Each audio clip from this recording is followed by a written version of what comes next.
everybody. I am so excited for everyone to meet Erica Rankin today. She's been someone I've been following on social media for a little while. She does some really cool stuff. I mean, if you're a girl, maybe if you're a guy, we all love to munch out on cookie dough. So she is the owner of Brodough. But more than that, she is an amazing powerhouse that's just out there figuring it out and failing forward. If you're just tuning in, my name is Colleen Tatum, and this is Rising Through, where we explore stories of struggle, becoming pathway to our greatest success. So thank you so much for joining us, Erica. Yeah, thanks so much for having me, Colleen.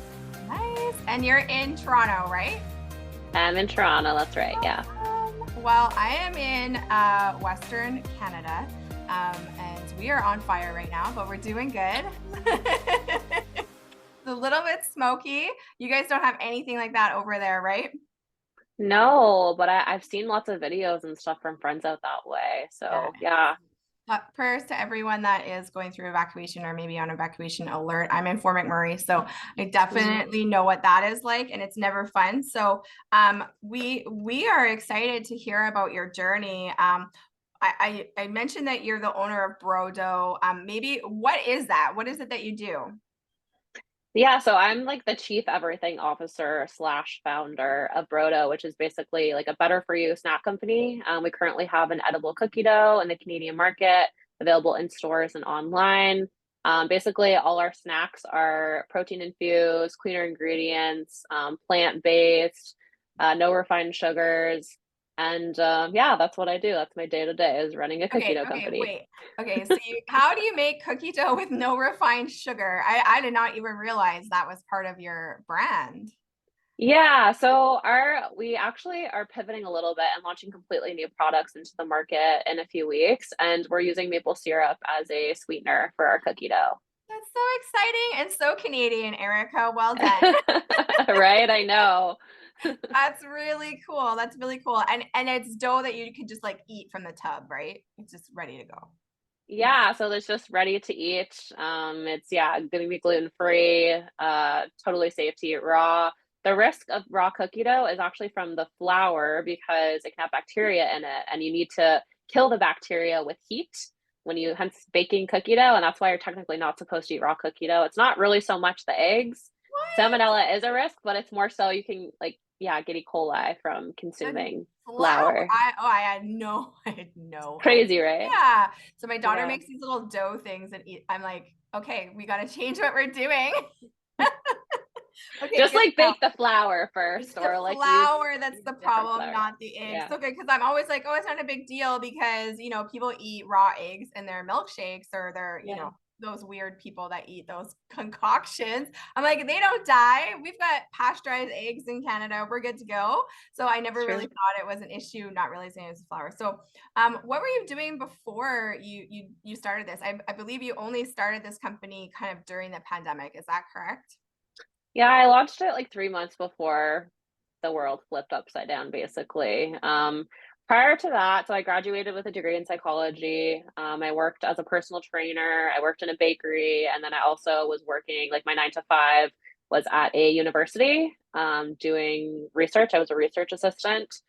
And I did that for about a year and was really unfulfilled and really unhappy and almost kind of felt tricked because I was making pretty much minimum wage and I needed a degree for the job that I worked so hard to get good grades and, like get on the honors roll and all of that. And none of that mattered when I got this job and I was scanning documents, doing data entry, answering the phone, and making less money than my sister was. And my sister dropped out of school and was working at a grocery store. So it just felt like I felt betrayed in a way. Yes, And yes, yeah, so much. I think, yeah, we can unpack that and we can go off on a whole entire different tangent about totally. the societal norms around university degrees and the business of university. And then the exactly like you said, like it's kind of like, obviously some degrees are very, needed if you're going to be a dentist or a doctor or things like that. But we haven't changed the way we educate people in so long.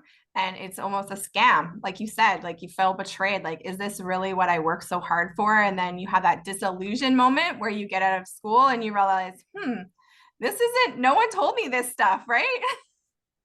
Yeah, it's just like it's confusing and you think you have everything ready for you when you go out into the real world and you're competing with like thousands of other, graduates for the same jobs essentially. And then you're told, "Oh, you need to get more schooling and go get your master's, or if you really want to make money, you go get your PhD." And then Yeah. you spend your whole life paying off student debt, which I think Yeah. is so silly. So, Yeah, yeah. it's a real problem, right? More and more Mhm. in our society, especially as cost of living goes up, and people are just realizing, I think, hey, I want to have a life as well as working, and there's nothing wrong with having a passion and working really hard for something. But like you said, when you're making no money and you feel like you're on this hamster wheel, and you kind of wake up at a certain age and you realize, is this really like, is this life? Like I just grow up and then I work really hard to go to university to get this good job, and then I get this good job, it's not even good. I can't really do anything, I have no extra income, I can't enjoy life. Is this really all there is? And I think more and more people are searching for something different, which is why we see so many different options out there. Some are more valid than others. Unfortunately, there's a lot of scams and things out there, and people do turn to trying owning their own business. That's a dream that I think a lot of people have. We know that a business owner is tax advantaged if you own your own business. That's the tax law is built for people that own businesses to come out ahead.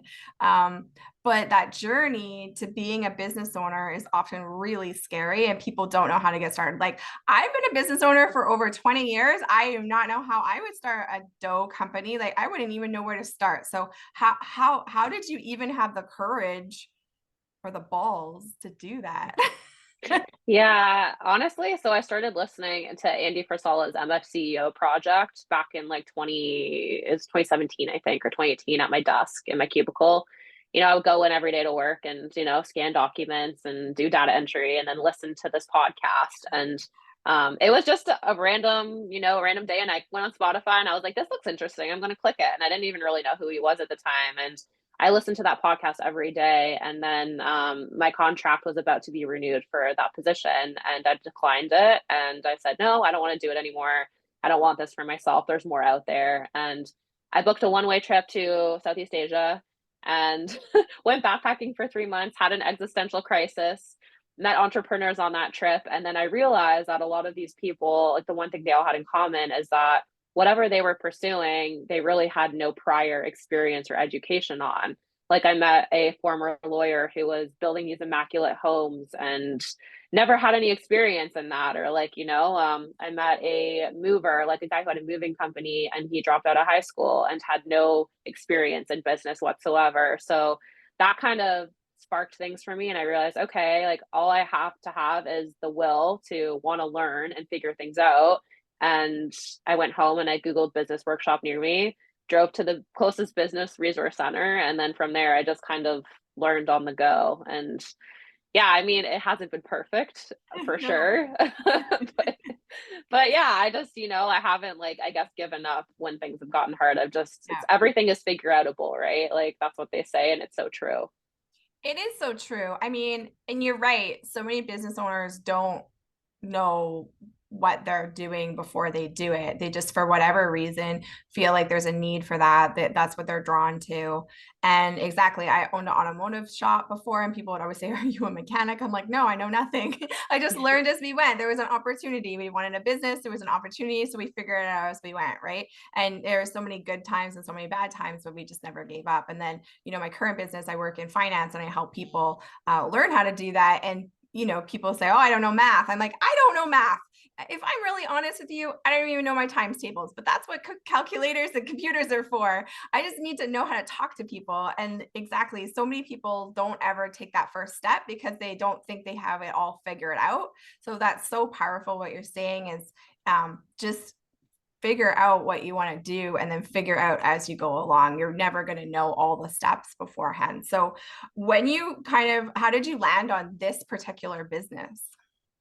It's interesting. So in 2018, I competed in bodybuilding and I created an Instagram account and I started sharing all these recipes because I couldn't eat a lot of the things that I used to eat. I couldn't eat chips. I couldn't eat like donuts or cake or cookie dough or indulgent treats like that. So I started experimenting with like different recipes and I shared them. People would recreate them. People would ask me if I would ever sell the things that I made. And I never really thought of that being a business.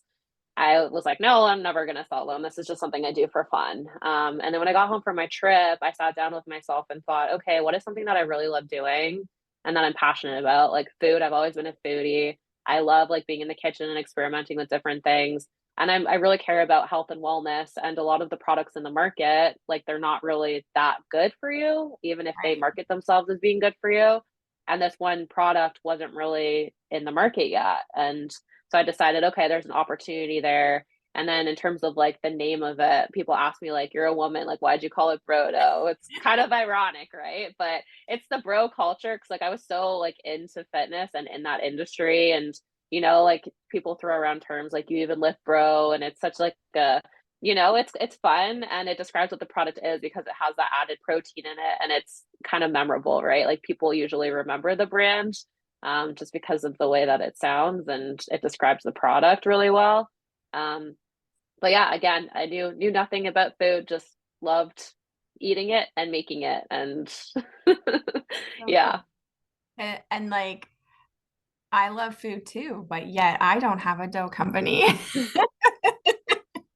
So, I mean, there's something inherently special about you and figuring that out, right?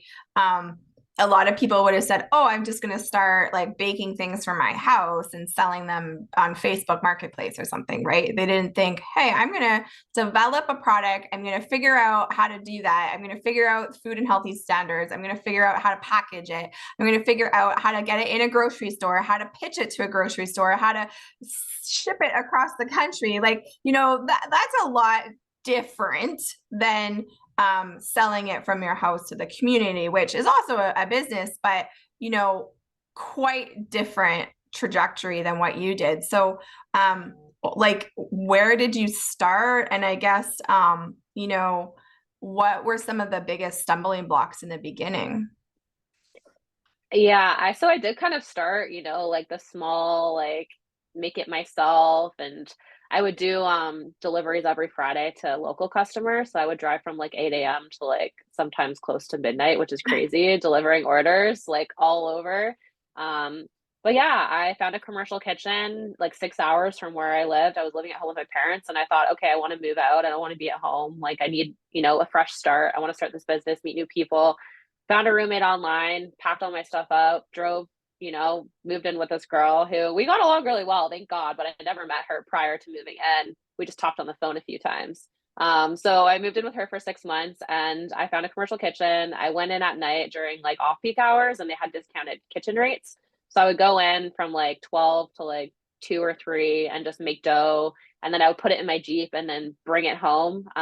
For the first 3 months, I stored it in my Jeep and I drove around with the heat off during the Canadian winter because I couldn't afford cold storage. So I was like, this is going to work for me. We're going to do this. And then it started to get warmer in the spring. And I remember panicking and like, I would try to like, drive and like park in like the shade so the sun wouldn't hit my car directly. And then I was like, okay, now I can graduate to my living room where I bought a freezer and I had a freezer Oh in my there. And goodness. I would just like yeah, it was like a little scrappy, and I would go on Facebook Marketplace to find boxes. So, because I couldn't afford to buy new boxes to ship orders, so like people would be moving and be like, "Oh, I'm getting rid of all these boxes and packing paper." So I would just show up and just like shove as much as I could into my car and get all this free shipping stuff, which was great. Um, and then it got to a point where I was like, okay, I can't do this anymore. I'm killing myself, doing picking, packing, shipping, screwing on hundreds of lids until my hands bled. I said enough. And then I found a manufacturer, scaled to the manufacturer. But again, that was like a whole nother process because when you're a small business and you're approaching these big manufacturers, they look at you and you're like a drop in the bucket for them. And it's a risk taking you on. So you like have to sell the dream and make them believe in what you're doing and that they can grow with you and there's opportunity for them. And I talked to at least 10 and like I heard so many no's. It's like, oh yeah, I have a ready to eat product. This is our volume. This is what we're doing. And it's like, no, it's not worth it for me. Like, sorry, I don't want to do it. I can't be bothered. So, or they have like minimum order quantities and they'll do it, but you have to spend like $50,000 on the first purchase order that you put in with them, and then you're stuck with all this product and it doesn't have a home. So it's a ticking time bomb. It has shelf life on it. So I think those were probably the biggest challenges that I had. And then just learning, like, again, you don't know what you don't know. And I think it's important to ask questions and know what you're getting yourself into when you start to scale up. Because the bigger you get, the more expensive your mistakes are. You want to try to not make mistakes. They're going to happen, like, regardless. But if you can, like, minimize that, that's ideal for sure. Yeah, it's so, I mean, learning from other people, learning from other resources like podcasting, those kinds of things are so great. When I was starting my entrepreneurial journey, there wasn't hardly internet. So that's how long ago that was. And I just think, wow, imagine if I had those resources, where it would be. But at the same point, when you're calling these manufacturers and they're telling you these huge minimum orders and they're telling you no, and you're like 9 in, there had to be some moments where you thought, is this even worth it? Like, what is the point? I think I did have that thought, but I was so stubborn and I had worked so hard and I saw all the effort that I went through just to kind of get to that point. And I knew the business was working, right? And people wanted the product, there was demand for it. So I just kept going. And oddly enough, like my current manufacturer, I was going grocery shopping one day and I literally had ran out of manufacturers to approach. I couldn't find any others. And I thought, okay, I'm basically screwed. I'm going to have to keep making it myself or like find a facility and hire employees or, which brings another whole set of challenges, right? And yeah, I was grocery shopping, found a cookie dough tub like in the freezer, and I thought, oh, why don't I just reach out to this company and see what they have to say? And now they ended up becoming my business partner. So it was like a late night grocery run, and then I went home and like went on my email at like 11 at night and was like, hey, I stumbled across your product and just wondering, like, can you make my product? And they actually knew the brand and knew me, and then agreed to work with me. So I think the universe works in really mysterious ways sometimes, and it was meant to be and meant to happen that way. I think you're right, actually, right? Mhm. It's if you keep continuing and you keep trying, I think there's merit, and there's this kind of like, when people say karma, right? Karma works in both ways. And if you keep showing the universe that you're going to keep showing up and you keep showing yourself that you're going to show up, then eventually it usually does work out. It might not work out the way we thought it was going to, but it usually does work out. And we're able to create success in that. When you're going through all this, like, what was your family and friends? What did they think was happening to you? I remember when I told my parents what I was doing, they were so confused. I told my dad, like, I'm starting a cookie dough company, and he's like, I don't understand a cookie dough company. Like, why not cookies? Because my parents are older, and that's not something that they generally ate growing up.